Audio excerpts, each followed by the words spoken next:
UCD Sandeep Kotwal.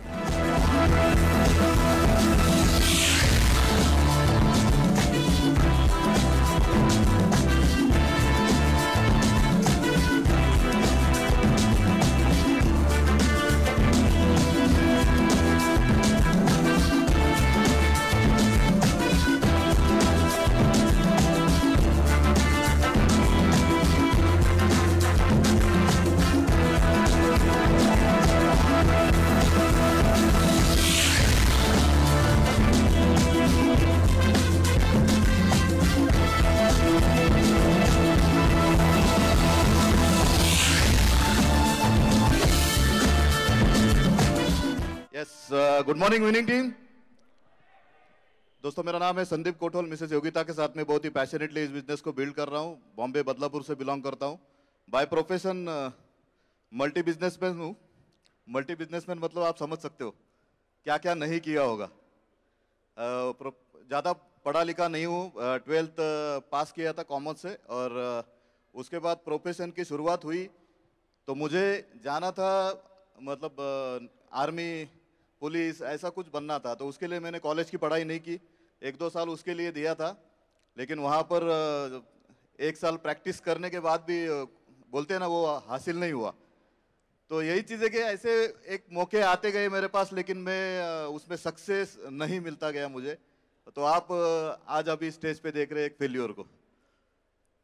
तो हर जो भी बिजनेस स्टार्ट करता था उसमें फेल्योर होता था। हर जो कोई भी काम हो, जॉब भी किया तो जॉब भी ज़्यादा समय तक नहीं कर पाया। 1 से 2 साल जॉब की, और उसके बाद एक पता चला कि अभी मैं डिग्री तो है नहीं अपने पास, तो क्या करना चाहिए। तो मेरे पास पापा की कार थी, तो कार चलाता था, तो ड्राइविंग स्किल आ गई थी। तो मैं बोला ये प्रोफेशन अच्छा है, तो मालिक बना रहूँगा और ज़्यादा मेहनत नहीं करनी होगी। तो पैशन भी था ड्राइविंग का, घूमने का। तो वो प्रोफेशन को चूज किया।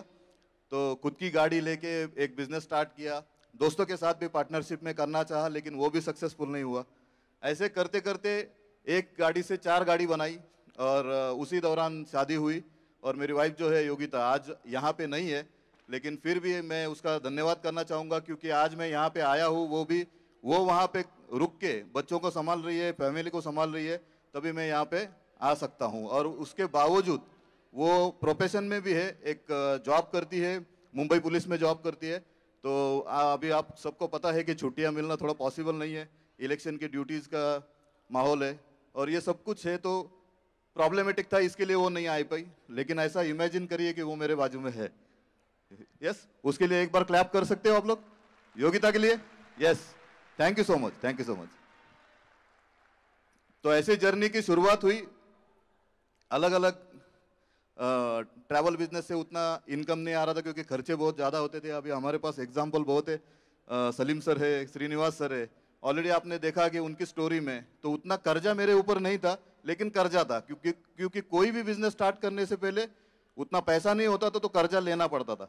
लेकिन उनके जैसा कर्जा नहीं था। इसके लिए मुझे लगता है कि मुझे भी ड्यूसिटी जाने के लिए उतना देर क्यों लग रहा है, तो वही है कि कर्जा बढ़ाना पड़ेगा, तभी ये सब कुछ हो सकता है। तो दिन बीतते गए, इनकम बढ़ नहीं रही थी, तो सोचा कि उसके साथ में एक बिजनेस बनाया जाए, कार वॉशिंग सेंटर का।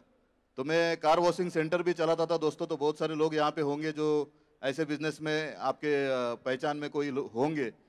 तो ये भी प्रोफेशन मैंने कर चुका हूँ, वो भी शिद्दत से किया।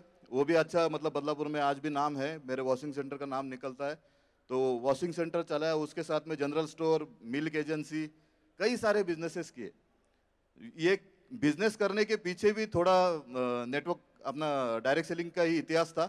ये बिजनेस मैं जब कॉलेज में था उस टाइम पे मेरे पास आया था, पुरानी वाली कंपनी जहाँ से सब लोग आते हैं। लेकिन वहाँ पे ज़्यादा सक्सेस नहीं कर पाई, क्योंकि कॉलेज में था। तो जो भी मीटिंग्स वगैरह में जाने के लिए एक्सपेंसेस होते तो घर से उठाना पड़ता था।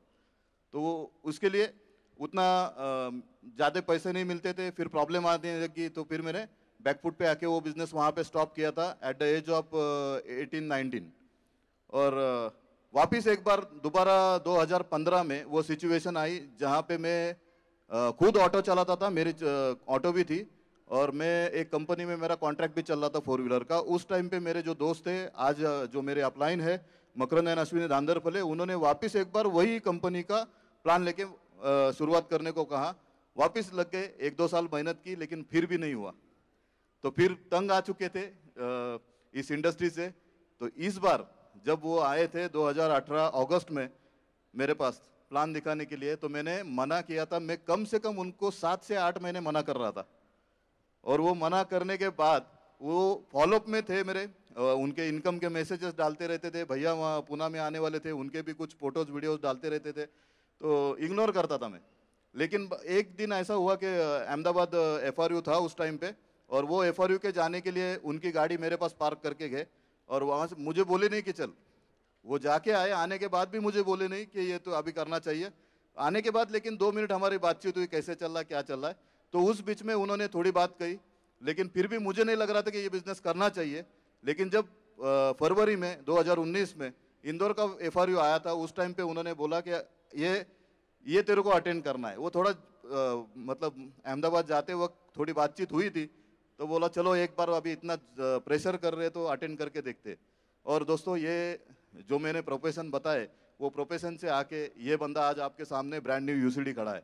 ये बदलाव सिर्फ हुआ है विनिंग टीम FRU की वजह से, विनिंग टीम सिस्टम की बदौलत और ग्रेट अपलाइन की बदौलत।